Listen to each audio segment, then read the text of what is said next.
So we're going to go ahead and get started. Today is the second webinar in a series of 3 webinars that we are conducting. We'll look at the review of the planning strategies, which is what we talked about last month. And then the next critical step is orienting peers. So we're looking at the different steps in the peer support arrangements. Once we go over the second step, or the next critical step, orienting students, we'll look at the how to orient students and why we do that. We'd like some discussion. We'll have some video clips you can look at, but we'd like some feedback and discussion and ideas that you might have on orienting students. We'll look at some website resources, and then we'll take questions. We have questions we'll take at the end, but we will also take questions throughout. So the nice thing about webinars is the discussion that we can have and the problem solving that we can do with each other. So at this point, I am going to turn this over to Patty. Hello, everybody. I'm Patty Logston. I'm the project coordinator for the Kentucky Peer Support Network project. I'm just going to go over some real quick review of what we think about when we're setting up peer support arrangements and the first step that we did last week. So these are some important elements for inclusion: shared activities, being in the same place, doing the same thing at the same time as other peers, being in proximity to your peers, having a reliable way to communicate, and we're actually going to touch on some of that today. The informed peers is the piece that we're actually talking about with our orientation piece today, and then we want to provide just enough support from the adults in the room. And so those are all things that are important if you want to do good inclusion at your schools. One of the things we talk about is how being in the general education classroom is really good for students with disabilities. There's a number of benefits they receive. However, we don't just want to stick them in a general ed classroom without any supports. And so, we're looking at what type of supports students need. And with our project, we're looking at ways that peers can support each other. And so that's the kind of support we're going to be talking about today. Of course, you also need your accommodations and modifications and all that. So we have 2 intervention approaches that we talk about: peer networks, which is more of like a social intervention, a group of peers that meets weekly.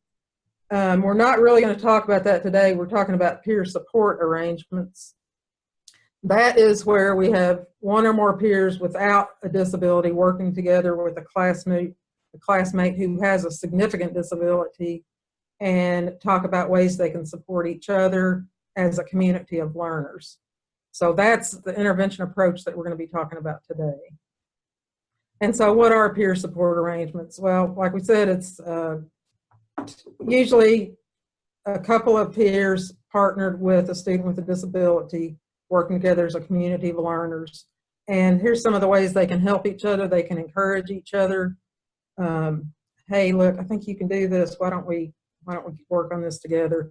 They can encourage each other. They can model communication and also communicate with a student, especially if they use some kind of communication device. That's very beneficial. They can just help each other with the work. And finally, they can help students with disabilities meet some of the other students in the class. And so it is an academic intervention, but it also has social benefits. And I'm not going to go through all these steps because I think most of you have attended some of our trainings. But, we identify the students, we identify where they're going to, which classes, who's going to work with them, and which peers that are already enrolled in that class can provide supports. Last month we covered step 5 on creating the plans. This week we're going to do this webinar is about orientation. And then we also have some work to do sometimes with the paraprofessionals. So this is a review from last month. There's about 3 slides, so it'll go quickly. So these are some of the things that we need to think about when we are wanting to have a student with significant disability participate in an inclusive classroom. The first thing, we have a form for this, but you can really just kind of think about it sometimes. So just, when you're thinking about having this student with a disability in the classroom, think about what already goes on in that classroom. How do the students typically interact with each other? What do they do at the beginning of class? Are they sitting and talking? Do they have a bell ringer? How does that look for the students? And what do they talk about? How do they interact? Just kind of keep that in mind during your whole planning for this. Yeah, and Patty, one of the other things that's important in this first step in looking at how kids interact with each other, but also what are the teachers' expectations around interactions? Are kids allowed to come in and start talking to each other and be social before class starts, or is there work on the board they have to get ready to start? So also those teacher expectations are important in this piece. And that's why the planning is so important, because it's going to look different in every classroom. The next topic is classroom support. And that basically that's kind of what teachers should already be doing anyway, is, seeing what's expected of all the students. What are the things that these students are going to, what are the key elements that we want to teach the students with disabilities, and what kind of adaptations and modifications can we put in place. So we do have a good form for that. It's on our website, and it just kind of helps you think about all the different environments, because it's going to look different at the beginning of class than it looks in the middle of a lecture, than it looks when you're doing lab work. That part is really important. And then when we get down to the peer support plan, that's where it's kind of most personalized for a certain student in a certain classroom. Again, you go through your different class activities, lecture, lab, etc., and think about, what are the students doing? What can my focus student do during these activities to participate? And then more important, and then the other piece is what are the peers doing during this time that they can help support the student, and what are the adults in the room support the student? And also, how can peers support each other? Because we don't like to think about it as just the givers and receivers of help. We want the students to recognize that everyone has a role to play in class activities. And so let me go to the next slide. Okay, so this is the second part I told you about, the classroom planning. And you can see across the top, they have the typical routines and activities. So whole class instruction, small group instruction, independent work, and I think this form also has a back, and there's some other areas. And Patty, we will send these forms out to everybody in the webinar, right? I'll be glad to do that, yes. Yep. So you can see this has been filled out. So this middle column is the expectations for the student. What are they going to be expected to learn? And then how are we going to support them with the adaptations and modifications? So that's pretty standard, I think, but I like how it's all, in this one form. Now this is a peer support plan, and I will definitely send you this because it's really hard. You can't really read it on here. There, now you might be able to read it a little bit better. So this is looking at all the different environments. The one on the screen right now is for small group activities or labs. And so you put, what the focus students can do during small group. What can the peers do, and how can they help involve the focus student? And then the facilitator is one of the adults in the room. Sometimes it's a para, sometimes it's a classroom teacher, sometimes it's the special ed teacher. So those are the two major plans that we really encourage people to work through when they're planning for peer support arrangements. You could do it at the end of this year to get ready for the next school year. Those forms are on our website, and I will send you a link to the website also, along with the forms. Okay, and I think Lou Ann's going to talk more about this. Yeah, so before I go on to that part, just go back to the forms Patty was talking about. I don't know if anybody was on our webinar last month that's here today, but has anybody had an opportunity to use the planning forms?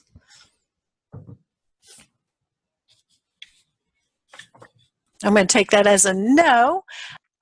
I will say from our discussion last month, in some of the video that we used in the webinar, the teachers talked about how they were actually doing a lot of their planning for next year and really looking at all their activities and how they're going to ensure that they're involving their student from day one in all activities and in peer support arrangements. So that's just, as Patty mentioned, one of the things you can get these forms downloaded and start thinking about for next year, knowing at least those of us here in Kentucky, we have about a month left of school. So one of the reasons we're talking about these particular steps, the planning step and now the orientation step, is that we've noticed in implementing these strategies and working with our pilot sites that these are the two steps that tend to get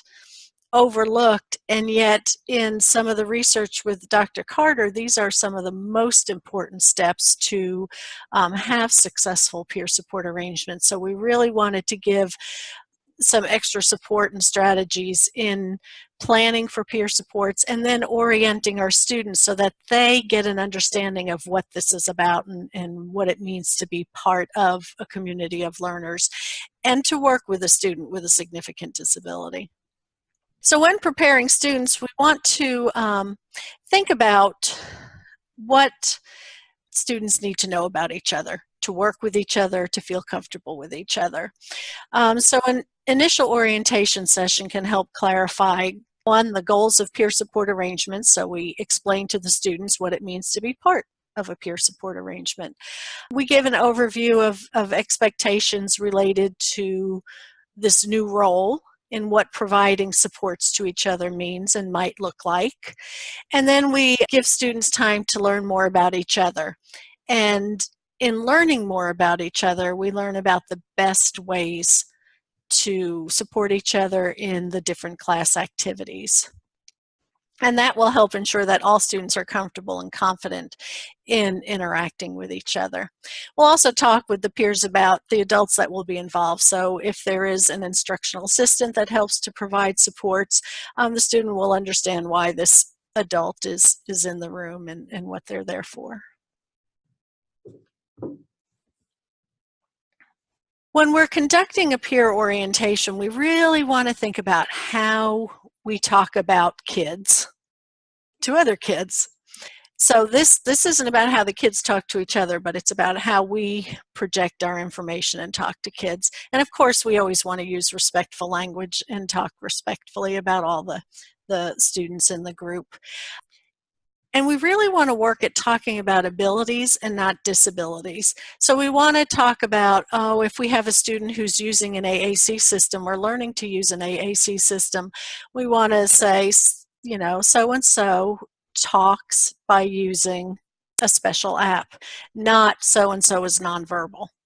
Okay, so we want to think about the abilities and how students do things as opposed to what the disabilities are. And again, talking about characteristics as opposed to a disability category. So again, instead of saying nonverbal, we'll talk about the way the student does communicate. Or if the student has some idiosyncratic behaviors, they come up to you and start playing with your hair, and that usually could mean, oh, hi, you're a new person, I want to meet you. And so we just kind of describe the characteristics and interpret what behaviors are probably communicating. We model language to use with those students. So when we talk about each other, we model good language and good ways in speaking with each other. And one of the things we talk a lot about is really avoiding saying, we want you guys to help her.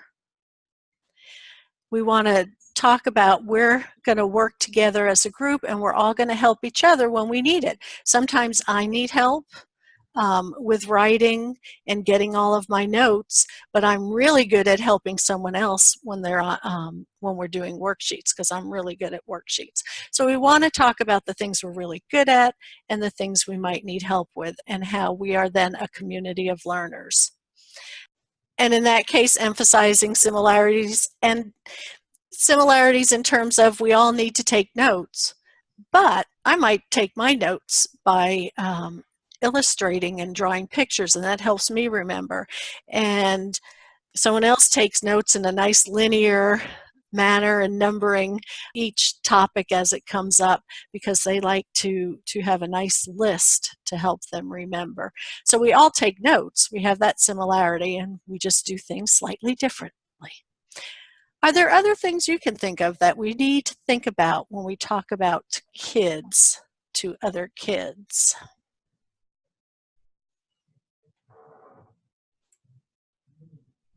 We always like to get more information we can add to our list or have expand our repertoire. Well, Harold just asked if we talked about interests, which we do talk about that later, I think, in the, yeah, we have some examples of that in the video too. Yeah, and usually with peer support arrangements, the interests come up when we have the kids talking with each other. I think that is something when we're talking to the kids about what we're doing together is something that would come up. Let me move on. So one of the resources that we have on our website is a peer support arrangement orientation checklist. I really like checklists because they help me remember to do things. So this is just to help the adults who are facilitating an orientation meeting to hit all the relevant topic points that we need to discuss. So I'll go through these different pieces. The first one, the introduction and background on each other. Well, we just do that introduction and we talk about each other. And this is kind of where likes and dislikes might come up. You might use an icebreaker where students talk about the things they like to do and the things they don't like to do, or they might, in a peer support arrangement, might talk about something in the class. Say we're doing this in a science class. They might talk about something in the class that they're really good at, or they do really well and they really enjoy, and something that they struggle with or don't like so much about the science class or and activities that go on, and then go around and share that. That will help later in looking at what our strengths and weaknesses are and where we can help support each other. We talk about the rationale for peer support arrangements, and we introduce at this time that concept of a community of learners, and that we're here to help each other to ensure we all learn and do the best we can in this class. One of the things we do talk about are some of the general goals. You know, we're in science. We typically have to listen to information and take some notes. Sometimes we work on experiments together. We have to do a lot of problem solving to figure out possible answers to different scientific problems. We might work in small groups to do some research. Sometimes we just have to do worksheets. And it's in this spot, talking about the general goals of the class, the general things we have to do, that we can also then look at how each of us might do those things slightly differently. So I talked a little bit about that before, where I might take my notes differently than you take your notes, or I might talk a little differently than you talk. And we'll bring up some of those things at that time. We also talk to the kids about confidentiality and respectful language.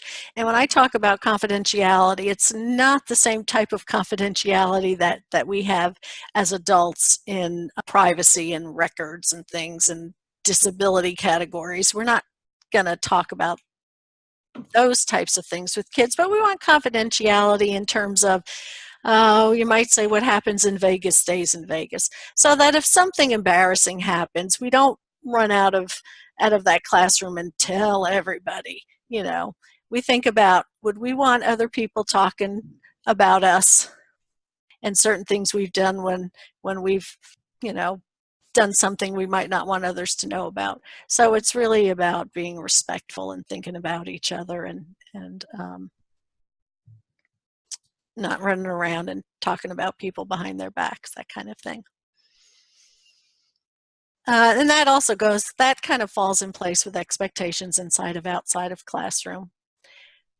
Here, the next couple are probably the big pieces of an orientation meeting.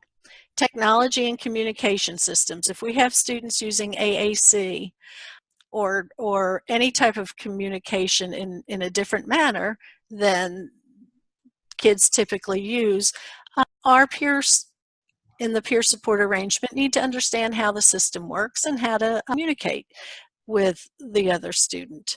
And also the next one, basic instructional and support strategies. So we talked a little bit about how we all learn differently, but if we have students using some very different adapted supported materials, it's important for the other students to understand, you know, maybe someone's using some picture symbols paired with words when they write, or maybe their notes are kind of outlined already, and to complete their notes they fill in the most salient vocabulary.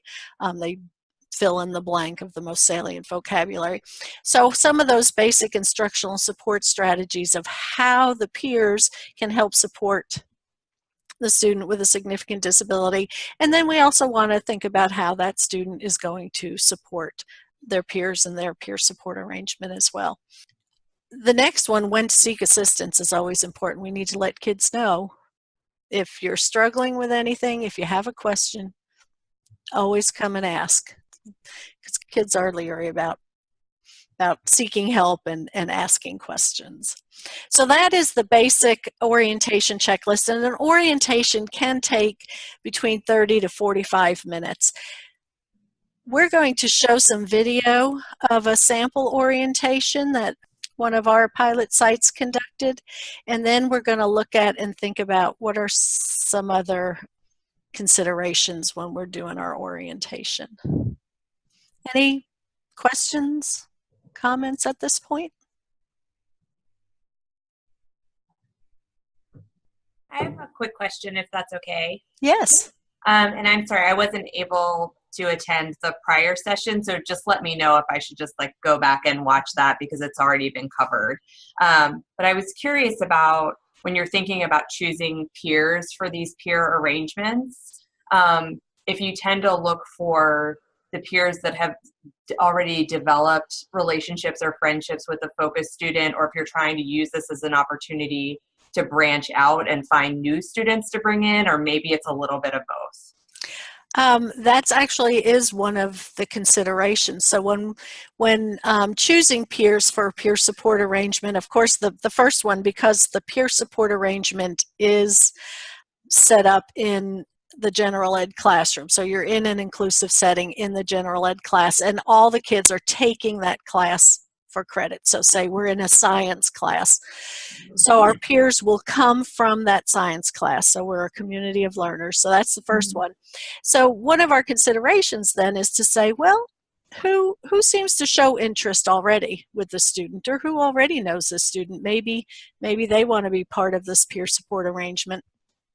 We'll also look at, are there other kids who could benefit from a peer support arrangement, you know, who maybe are new to the school or they're on the fringes themselves and could benefit from developing some relationships. So there are several considerations in choosing the peers, but definitely if our focus student tends to gravitate towards someone, that might be someone we want to invite. So yeah, there are a variety of considerations.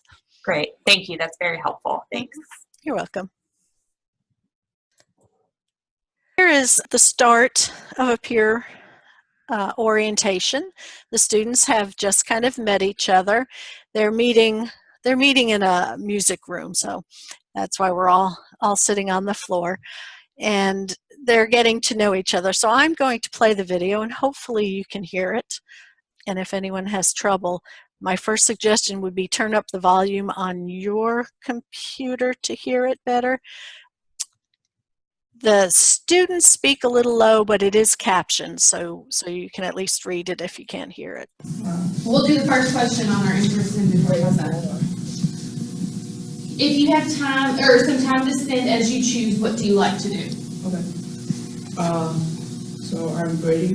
I'm in 8th grade, and if I have some free time, then I don't know.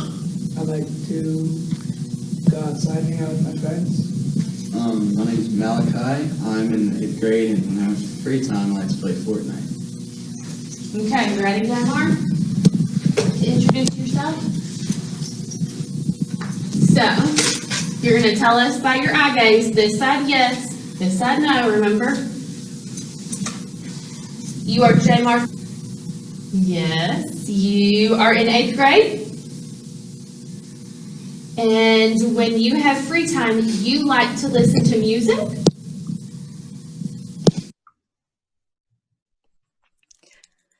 So in this first video, the students were meeting each other. All 4 of them did introduce themselves. I just cut some stuff out of the video to keep it short.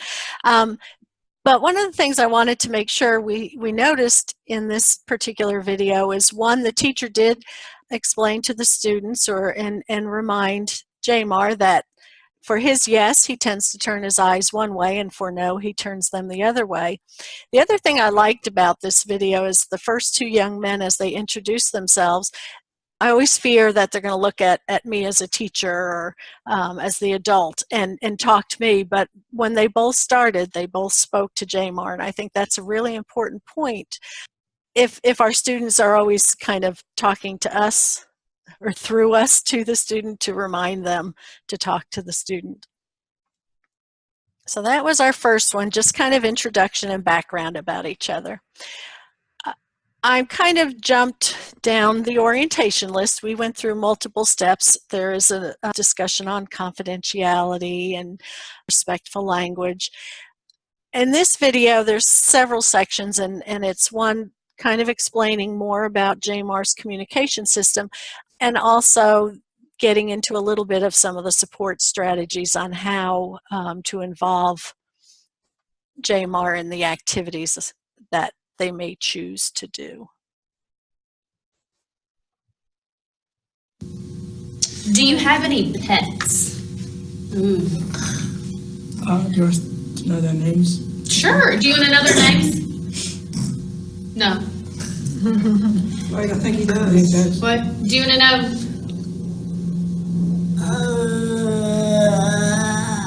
Yes. I have 2 dogs. Their names are Keely and Amos. So this is called a proximity switch, and he sometimes will move his arm, and on his switch, what we have. That's funny. I don't like that. Music, please.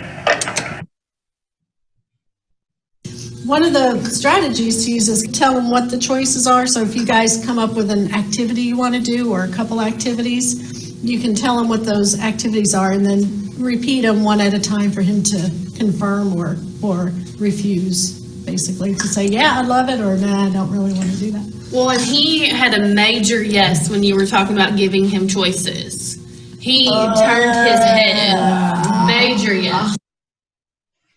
So what I like about those particular videos, one, right at the start when the kids were still kind of getting to know each other, they were talking about, their pets and things. And the one student said, do you want to know their names? And the teacher asked Jamar, and she thought he said no. One of the things we need to also teach our kids is about a wait time. And sometimes it takes a little longer for some students to respond. And the kids picked up on the fact that he actually did want to know what the names were and that he had said yes. And I thought that was really cool that pretty quickly they picked up on his yes and no responses. And then at the end, we were looking at giving the students some other strategies besides always having to do yes, no, because yes, no can be a complicated way to try to communicate. So if they're doing activities and they have choices, to make sure they provide those choices to Jamar and to let him then kind of accept or refuse those choices. So if they're in a small group working and looking at who is going to do the speaking, and they can ask him, do you want to do the talking? And he can say yes or no. Well, then do you want to be the one to run the video, and he can say yes or no. So to give him choices. And my favorite thing, when I was talking to the kids about providing choices to Jamar, I wasn't looking directly at him, so I missed his confirmation where he was confirming, yes, that's what I want you to do. I want you to give me choices. So really important for kids to understand the different ways we communicate and also different ways to ensure we're involved. So now it's your turn. Thoughts, comments, ideas, and questions, not only in regards to maybe some of the things we saw in our videos, but also thoughts, comments, questions in terms of the orientation and the orientation activities we have on the checklist. And if you can't get your voice to unmute, you can always go to the chat box and type in a question or comment. I am going to move on to... Can I add something real quick? Yes. One of the reasons in choosing JMAR for this orientation is to help teachers see, we tend to think of peer networks and peer support strategies as very effective interventions for students who have really clear communication systems, maybe kids who are highly verbal. We don't often think to include students who have complex communication needs, such as JMAR, whose needs for being a part of a learning community or a network of friends or the ability to be involved in general ed class activities besides just physically being there is just as important as it is for any other student. So showing JMAR's peer orientation, I think is just really crucial to kind of help us envision that these strategies really are meant not just for kids who are verbal, but for all kids, including kids with the most complex communication needs. Mm-hmm. Exactly. Well, I'm going to keep this in mind. Thoughts, comments, ideas, questions. Feel free to unmute and comment anytime. So there are some options to consider when we're doing a peer orientation and when we're setting up our peer support arrangements. One of them is how many peer support arrangements will you have in a class? That partly will depend on how many students are included in the class. And of those students included, how many need more help in developing relationships and participating and learning in that class. So you'll think about that. I've seen where it's just one student in a small peer support arrangement group. I've been in classes where there are 3 or 4 students that have IEPs, but a couple of those students go right in and kind of disappear in the crowd and are, they are doing fine. They've developed relationships and they're getting the support they need. And then we've had kids who typically are at the table with the assistant and a little more isolated. And those are really some of the kids we want to focus on in peer support arrangements. But how many arrangements depends on how many kids are in the class, how many you want to tackle at one time. And I know I have some people on here where when you think about the strategies, it's like, oh, well, I can do that with Johnny, and I can do that with Susie, and I can do that with Maria. But when you physically try to do all your orientations and try to make sure everybody's working and you following all the steps, it's hard to do everybody at once. So you want to take it slow and think about learning what it is to implement peer support arrangements and how many you can handle at a time. Now, eventually expect all kids will be in peer support arrangements, but you need to build to that. Then when you do a orientation for peer supports, some of the options or some things you might consider are just do an orientation for the whole class. We talk about this is a community of learners and we're going to support each other to make sure we all learn and do the best we can. And we can just teach the whole class how to be part of a community of learners, and then the kids that are sitting in little groups within the class kind of form their own peer support arrangements. Or you can just do an orientation with the specific peer support arrangement group with your focus student, like we showed in the video. Some of the other considerations is, do you conduct an orientation with the focus student present, or is it better to do it without the student present?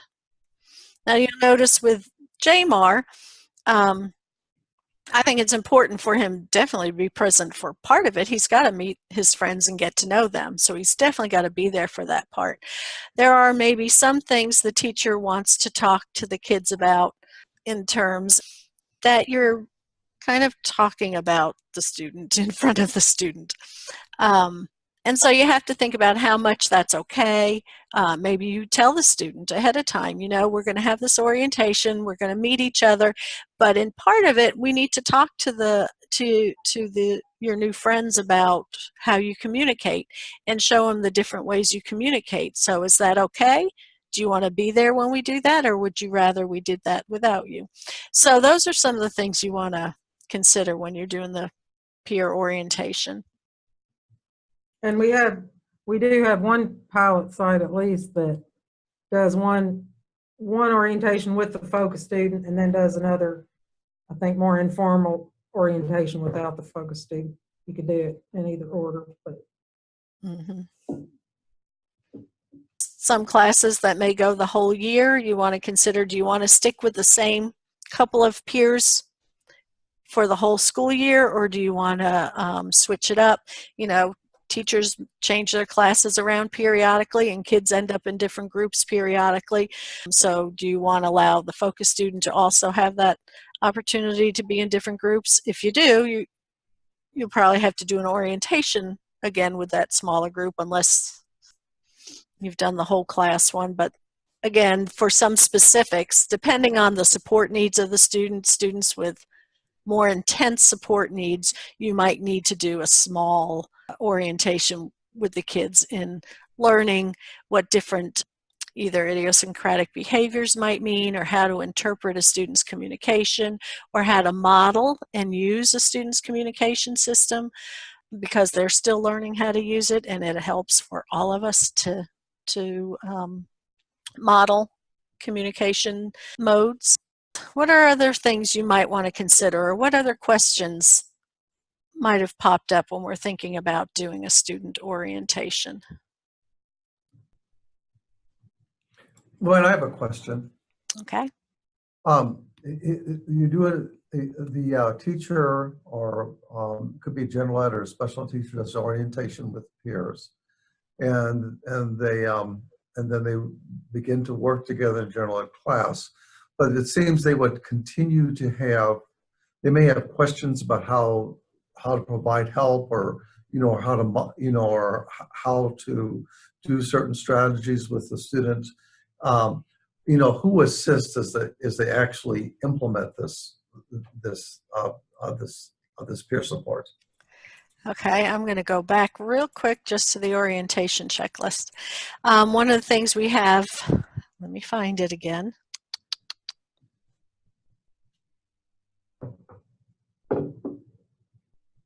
Well, I thought it was on here. It might have been a different slide we had. But who are the adults in the room, and who, kind of, we have the one when to seek assistance and who to seek assistance from. Most of the time, not always, but a lot of the times, there is an instructional assistant that accompanies students to inclusive classrooms. And if there's an instructional assistant, we work with the instructional assistant to help model for our peer support arrangement groups how to model supporting each other. So they kind of facilitate that group. And so if a student comes to them and says, so he never put his name on his paper, you can say, oh, why don't you go and remind him, instead of you as the adult saying, hey, put your name on your paper. We can get the kids to remind him, or we might notice it and say, hey, why don't you remind Joe to put the name on his paper. Or we might see somebody struggling with finishing, following along with their notes, and we might facilitate. Why don't you help Susan do her notes by showing her which word to place in the blank? So we'll have facilitators that, if you don't have an instructional assistant, sometimes the special ed teacher is collaborating with the general ed teacher, and they might take up that role. I do have a pilot site where there is no other support, and so the general ed teacher facilitates, and she does an excellent job at it. Just in the way she goes around the room, and then she'll model for that group on how to help support each other. Does that get at what you were talking about? What you were asking? Mm-hmm. Any other comments or questions about the orientation? Okay, check my time. Okay, we're doing good. One of the things that I think Patty pulled this together for us, thanks Patty, is we have a PowerPoint that can also be used during a peer support arrangement orientation meeting. That's helpful in making sure you hit the different topic points and ways to get kids to feel comfortable in being in a peer support, understanding what a peer support arrangement is and how to work within one. And I am going to turn it back over to Patty and let her go over this part. Okay. Yeah, we're not going to spend a lot of time on this. Looks like we have about 10 minutes, and like to have a little bit of room for questions at the end. But this is about a, I don't know, 10 or 12 slide PowerPoint that you can use. You know, you might want to do the introductions and then use this to kind of help explain what a peer support arrangement is. So, you know, we talk about a community of learners, a group of people who actively help each other learn. And these are, I think there's a couple of slides on how we help each other learn. And then, you know, we allow time for discussion about how do you and your other classmates already support each other? Like you might, you know, help each other find where you are on the page, or encourage, or, you know, give each other paper when you forget your paper. And anyway, think about how do you guys support each other, and just to kind of help them acknowledge that, oh, we already kind of know how to do this. And then talk about things that help them learn, like how do you like to take notes? How do you do this? So it's just a good way to get everybody kind of on the same page about what it might look like to offer support. And then, you know, just tell them, well, within your classroom, we might do these little groups. So we ask for 1 to 3 peers per student with a significant disability. It's better to have at least 2, because just in case someone's absent. But some schools do just, you know, have 1 student per, you know, with a student with a disability. But just let them know this is something that might happen and how you guys are going to work together. And then this is what, there's actually a couple of slides on just, you know, these are some things you guys might do to help each other. I'm not going to read through all those right now, but these are just some ideas so they can be thinking about how it's going to look. And then I think this is the last slide. So, you know, then why do we want to do this? Well, we get to know each other better. You can help your classmates learn, and of course, then they can help you learn. One really important piece of data that we like to share is that research has shown that students, in the research, it's students providing support. So the so-called typical peers, those students that are providing peer support, if they're A students or B students, they stay A students or B students. Some parents in particular have concerns that well, if they're doing this peer support, it might make their grades go down. That's not the case for students that make A's and B's. They continue to make A's and B's. However, for the students making C's and D's or even failing the class, they actually improved their grade by a letter to a letter and a half, which is pretty significant because, they were kind of having to pay more attention maybe than they usually do. And so it helps everybody's learning. And then the other reason, just to have fun, to get to know more people. Any questions on the PowerPoint? Luann, is that the last slide? I think it is. Yeah. Yeah, so any questions on the PowerPoint or any other questions that may have popped into your head from our discussion? And that is also on our website, www.kypeersupport.org. Anybody that's done peer support arrangements in their classrooms have any insight or anything they want to add? You guys are a quiet bunch. I'll ask a question.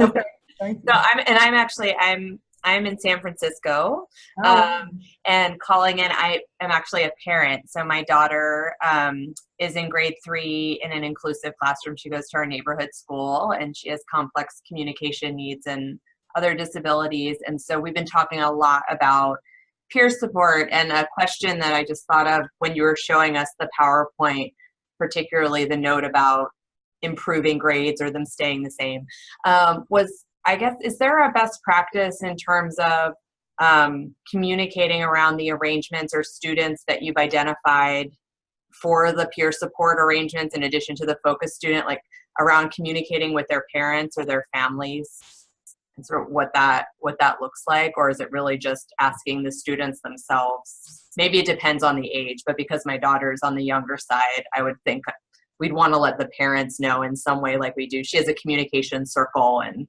we checked with the parents of those students that were part of her communication circle before pulling them out during certain times to do the small group work they do. So are you asking if we... I think if you recommend that the school reach out to, so if we identified 3 peers in our classroom that we wanted to think about doing this peer support arrangement with, that we get permission or provide some sort of information to the parents of those students about what is this all about, why are we doing it, and that sort of thing. Yes, we actually do provide some sample permission forms that our participating schools can use. We can't dictate to them what they provide to parents, but it obviously is a very good idea to get permission for both in either peer networks or peer support arrangements. The other reason for making sure that parents know is a very practical one, and that is that you want these interactions and these friendships to continue beyond the school day.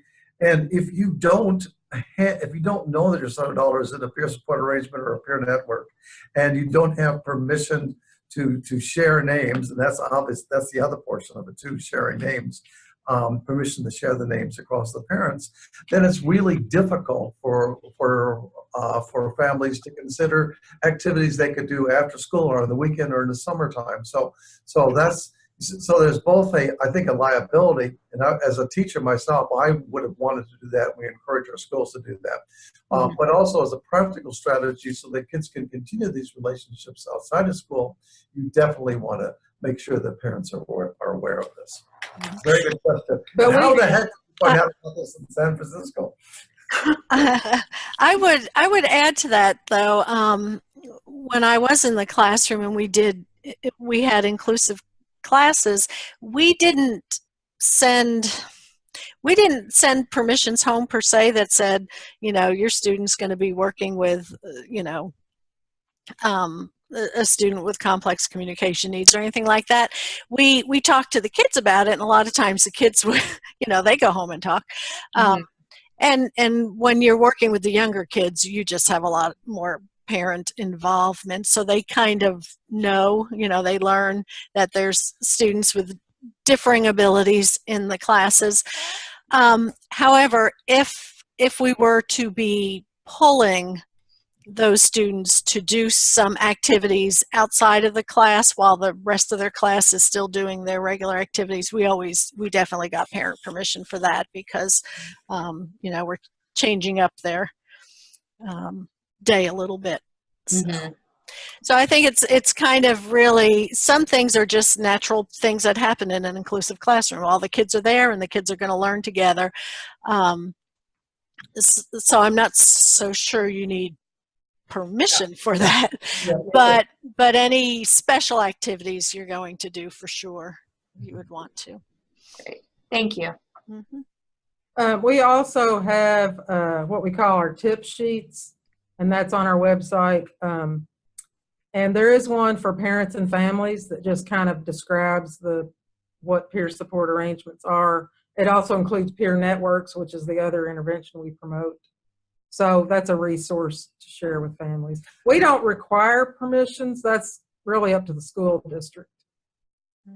There's also narrated online modules on our website in terms of how to set up both peer networks and peer support arrangements. And Patty, can you just give people the address of it real quick? Yeah, it's kypeersupport.org. All one word. Right down. Whoops. And most of you guys, I can get your email addresses and I can send you some of this information. But some people on here, I see a couple that are on my phone and I don't know who those people are. If you want, well, I guess you probably can't type in the group chat if you're on the phone. Also, I see Kim, but I don't know what her last name is. Oh, and we got a new person on here, Marilyn. Okay, so if I have your email address, I will send you a link to our website and a couple of our resources, and I'll show you where that webinar page, the modules, they're called Autism Cadre modules. Ooh, look how Lou Ann's being all fancy on that. Wow. Doesn't teach me how to do that. Finally, our last webinar in this series is focused on establishing peer networks, which are obviously things that occur outside of general education classes. Thank you. Thank you so much. Thanks, guys. Everyone take care. Bye-bye.